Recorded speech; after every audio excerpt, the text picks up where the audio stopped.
Across Britain, serious violence is on the rise, with 100 violent deaths in London this year, including at least 16 teenagers. In the last 24 hours, 7 more people have been injured in stabbings He's the third across teenager London. to be fatally stabbed in the capital so far this year. This summer, Panorama has been at the heart of one community affected by the violence, filming with the family of a murdered teenager. A 17-year-old boy has been shot dead in Southwark. He was found in Warham Street just after 6 o'clock last night. Rhyhiem Barton, a well-known rapper, was just 17 when he was shot dead in May this year. So what's fueling the murders of children like Rhyhiem? Anybody who wants problems, stay away from our community. We want peace in our community. Is there any way to end the violence? I want you to understand, you killed my son, 17-year-old, yeah? 17! My boy! My son! My son!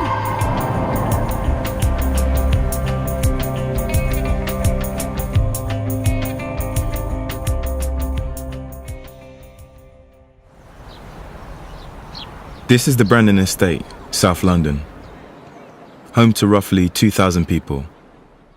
Rhyhiem Barton spent most of his life here, and it's where he died, a few streets from home.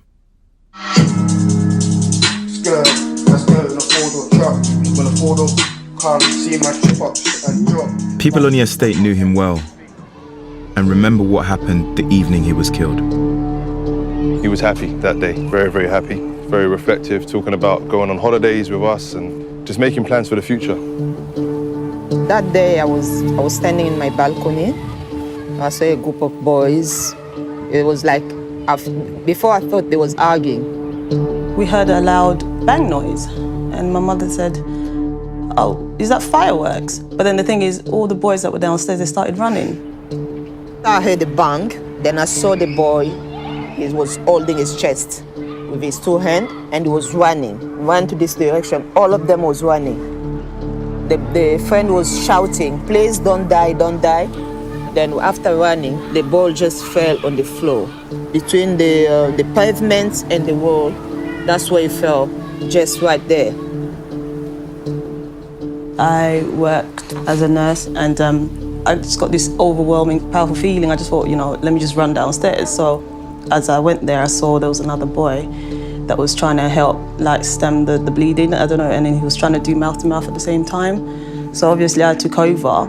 Down here was full of a sea of kids and you could hear the screaming and the police cars, you could see all the police cars. And I thought, no, something really bad is going on down there.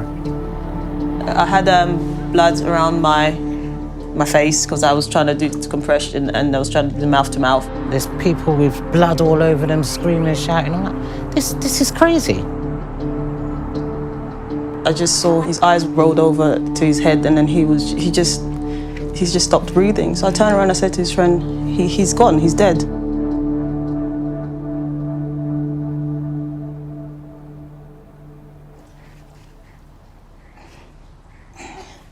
The only time I don't see his face is when I'm sleeping because I don't dream. I don't think about nothing when I'm sleeping, so that's the only time I don't see his face. By the time Rhyhiem's mother, Pratana Morgan, had arrived on the scene, the police were there. She wasn't allowed to touch her son. I could see police getting closer and I could just see my plats. And approaching, I realized it was my son, and that's when I screamed out. I stayed with him. I stayed with him. He knows I was there.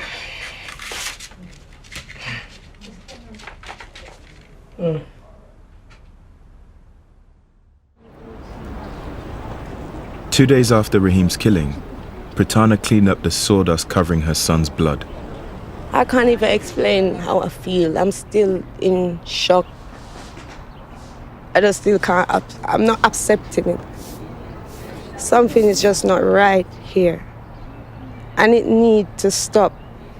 I don't wish this for no one. And I just want to bring home my son and put him to rest.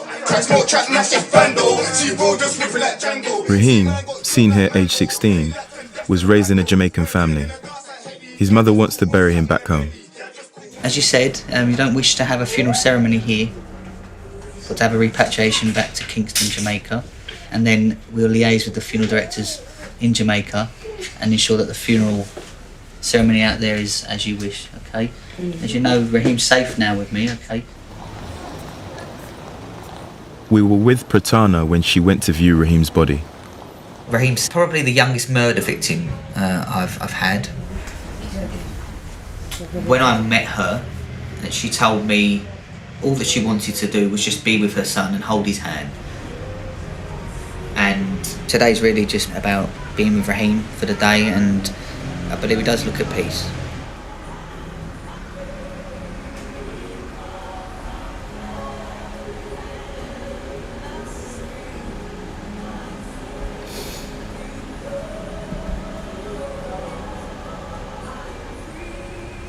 Pratana raised her daughter Patience and Rhyhiem alone, but he did have contact with his father.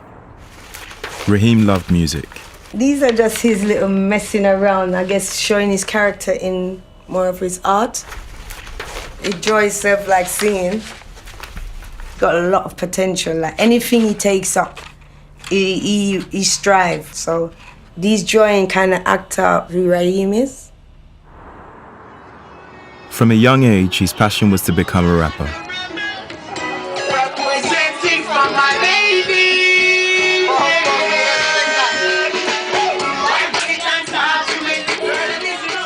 When he's young, when we're going to Jamaica, he always DJ like Jamaica. I always want to get that accent. So I don't know if it was really a dream for him, but I know he had that talent naturally. He had that talent naturally.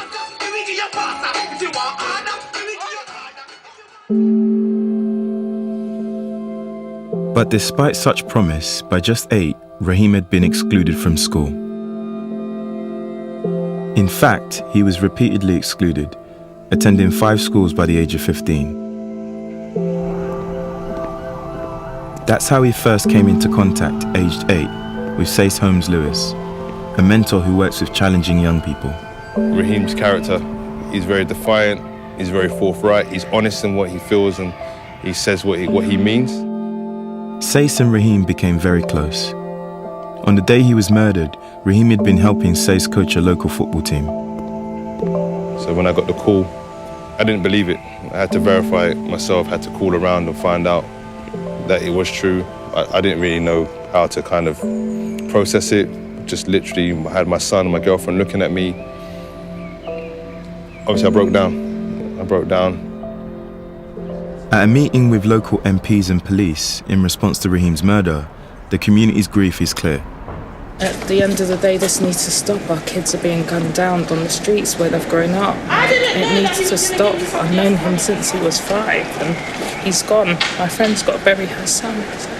Okay, I'm sorry.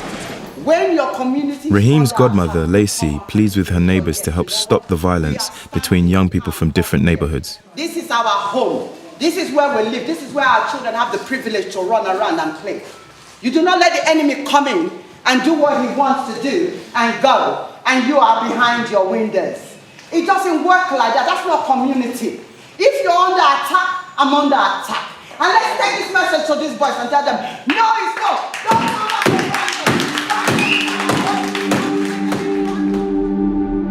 People living on the Brandon estate think keeping children safe has become more difficult because of cuts to London's youth services. Pastor Julian Khan ran a mentoring group for teenagers in a council building on the estate. But the building has been closed indefinitely, needing expensive renovation. We got war in our localities, the war of austerity, the war of cuts. The police are virtually powerless in many ways. Take, for instance, this young man that unfortunately lost his life, Rhyhiem. A very good-looking, intelligent young man. He came to the center once, one of the times, actually twice. But once he came, he went straight to the keyboard. He was interested in the music. He was interested in asking questions about life. And if I believe, and this is my conviction, if this building was open at that time, there is a likelihood that he would have used this building as an option, and the death of that young man could have been prevented. Criminal gangs claim territory around some estates and areas of London. Teenagers can get sucked into these gangs.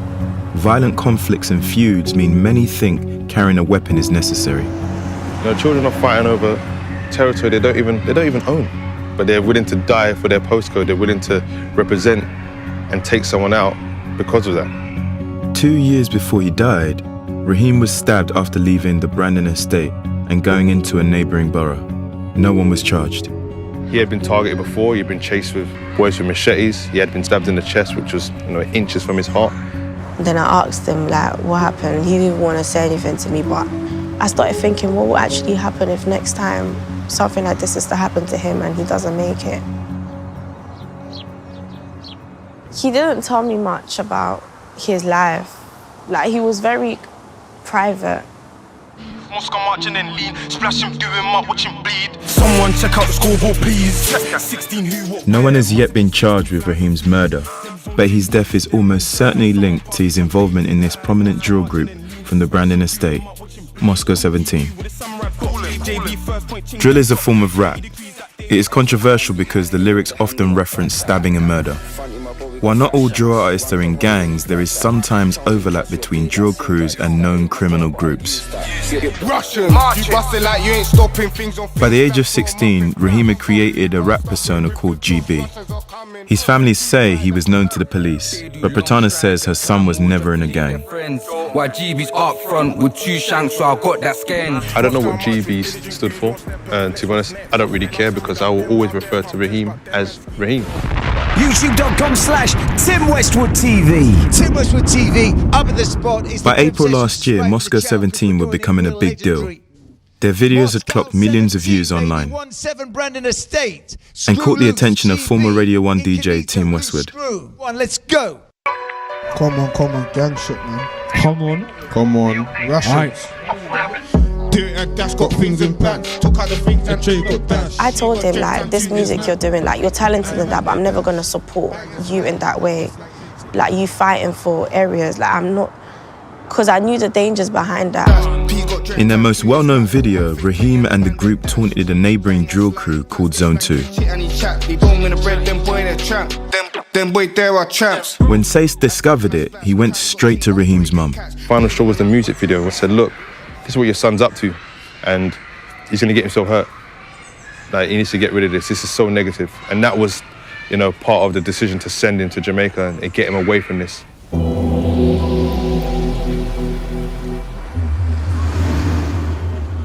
Pratana sent Rhyhiem to Jamaica in May last year to protect him. His uncle Sean looked after him during his 10-month stay. So, we're gonna go to the studio now.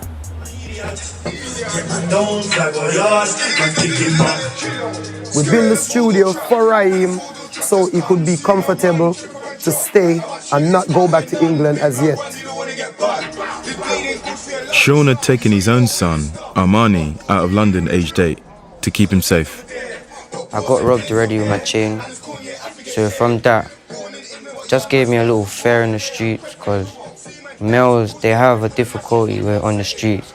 I can be at the wrong place at the wrong time and things can happen, so it just gives me a fear in being in England, so I really rather out here because I feel safe and opened up.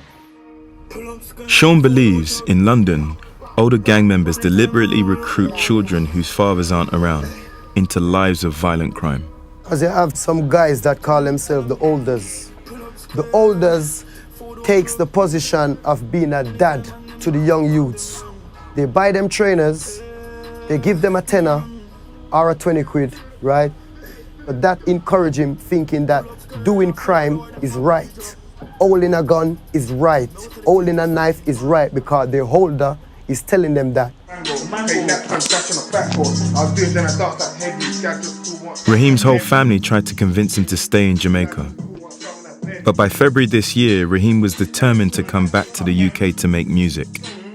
About a week before he went back to England, everyone didn't want him to go. But he felt like he was missing out But I told him, you're not missing out on nothing. On his return to London, Rhyhiem went straight back to Moscow 17. Within 3 months, he was dead. Was drill music to blame? Rhyhiem's life, I don't think it was constantly in threat. I think it was the people around him, obviously with the videos that he had put out. I think that he made himself a target via that. But in terms of his actual activity, you know, on the road, I don't believe that made him a target. No offense, episode 3. After Rhyhiem's murder, Moscow 17 were interviewed on an online show. Episode 3, your host, Mr. Montgomery, and here today we have Moscow 17. The man you're about to hear from is Moscow 17's lead rapper, Sadiq Kamara, known in the group as Incognito. I'm in shock still, we're in shock. Don't believe it. We don't believe it's happened still. Feels like he's on a holiday. My team on roll, he still ride on Jovi. Some see This is Incognito's tribute to Rhyhiem. the new me, still love her beauty. Do you think drill music incites violence? You see, with the crime that's happening right now, music does influence it. You got to put your hands up and say drill music does influence it, innit? But knife crime and gun crime has been happening before drill music. Way before drill music. So if you want to talk about 10 years, 20 years back, people are still getting chefed up. Deep in the bag, man don't know about caution. But this summer, the police have taken action against some drill groups. They've asked YouTube to take down dozens of drill videos, and some of Moscow 17's videos were removed from the internet. Drill artists feel they're being unfairly targeted. Smoke very loud to the dome. Flavors. Them man know not to lap round me, get away, the chances old. Skengdo and AM from South London are two of the most prominent drill artists in the UK. If you ban drill music, do you think that's going to stop violence and crime and all this stuff? Because it's not. This has been happening way before we started, way before drill was even a word like to everyone's ears. Was that how you're feeling, JB? But Skengdo and AM's lyrics are violent. So did they accept their music could have an influence on their listeners? It's not my responsibility to stop other people's kids from listening to my music. If your kid goes out and watches a film that's over 18 but he's 10, it's not the company's fault, the people that make the film. It's actually you as a parent. However, I do understand that whether I like it or not, kids are going to listen to the music and they might not be mature enough to know that there's actually negative consequences of certain things that we're saying. Well, you can't keep it 100. Anything I said, I've done. They say their lyrics reflect the world around them, and that music is a way out of deprived neighborhoods. It provides, do you know what I mean? We're trying to just make it better for ourselves. That's how I get my money, legally. I don't do nothing illegally. I just do what I gotta do, and do you know what I mean? Nothing ain't new to me. Jokers, hey, starting in YouTube vids, wearing your oldest jewellery. When they see me, they run. But there is no doubt that teenage feuds between neighborhoods and local drill groups are being intensified on social media. It's all about being accepted through social media, and that's a problem. Like, it's a disease. Like, children that have no self-esteem are dependent on likes on social media to feel validated about themselves. Like, they have a scoreboard now. So if you kill this person in this way, then you get a scoreboard. Like it's a game. They can't separate fantasy from reality, and that's a major problem.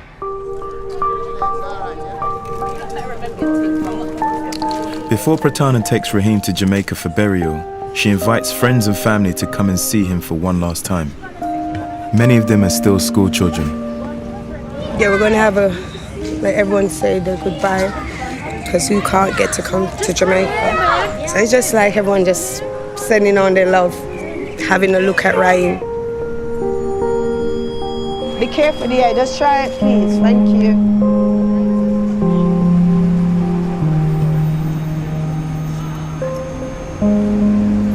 Rhyhiem's girlfriend, Lavinia, has also come to say goodbye. No phones on, nothing, yeah, please.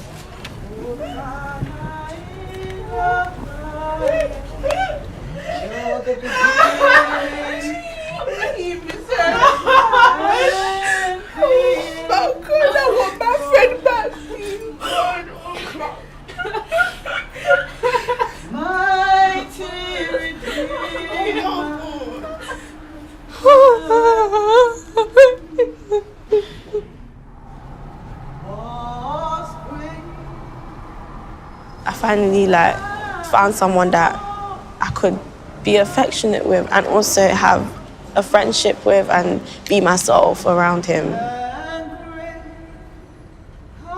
He never leaves my mind.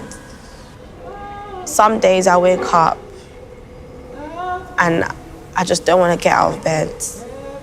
And other days I manage to get out of bed and go to school, but then when I'm at school, I don't want to be in school. I want to go back to bed. So I don't know my plans right now.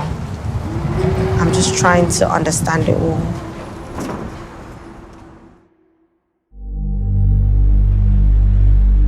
Less than 3 months after Rhyhiem's death, there is another murder on the Brandon estate. 3 men have been stabbed in South London. One died of his injuries. It happened last night in Camberwell, on the same road where 17-year-old Rhyhiem Barton died from a gunshot wound last May. Just feet away from where his friend Rhyhiem died, Moscow 17's lead rapper is killed. It's okay. Sorry. It's okay, it's okay. Sadiq Kamara, also known as Incognito, was 23. The government can't solve the problem, and there's many ways to solve it. So we're going to keep on making music, regardless if it influences people or it don't.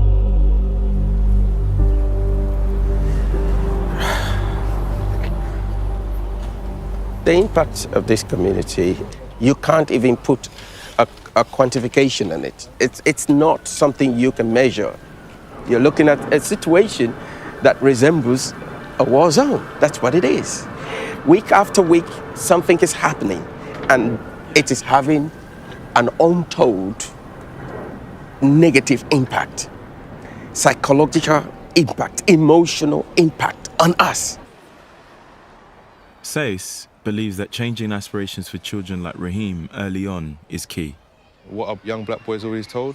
Oh, you could be a musician, you can be a football player, you can be this. Like, it's never you can be a lawyer. He also thinks exclusion from mainstream education at an early age creates enormous problems. When a school or organisation decides to exclude and permanently exclude a 8-year-old, a young black male, like, you are setting them up to fail. You are setting them up for the stereotypical journey of a young black man. It is a school to prison pipeline or school to death pipeline.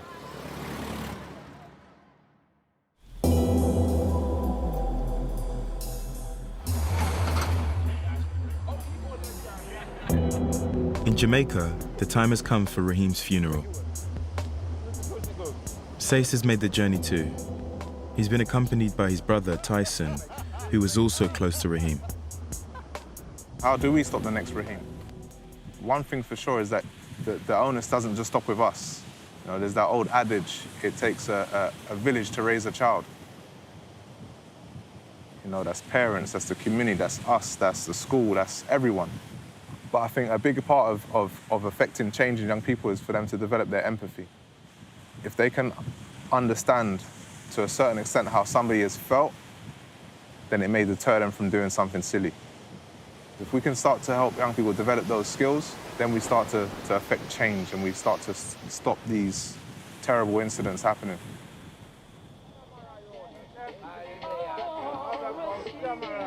As Rhyhiem's friends and family toast him ahead of the funeral, his cousin Armani finds it difficult to join in.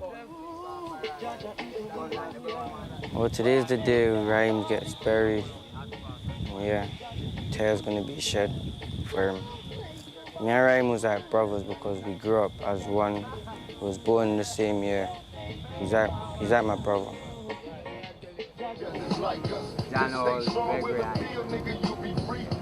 To be honest, to me, like, it's just this stupid gang wars. Like, all of it is just stupid, really.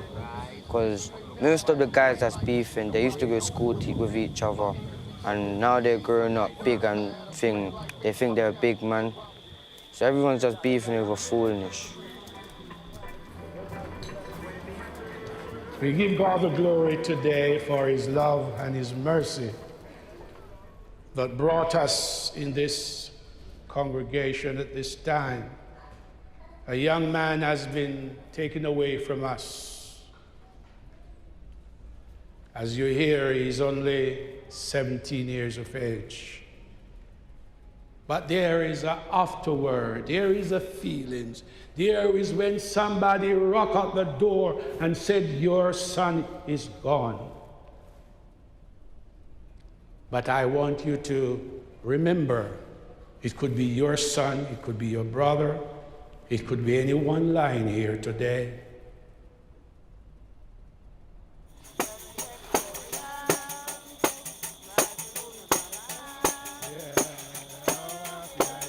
Take time. Take time.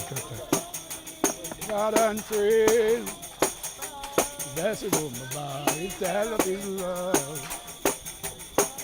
Just there, when we get to the line.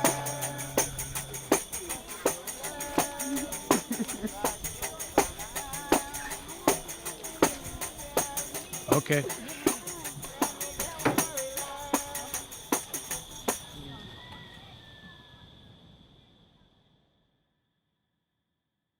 Rhyhiem would have been 18 next month.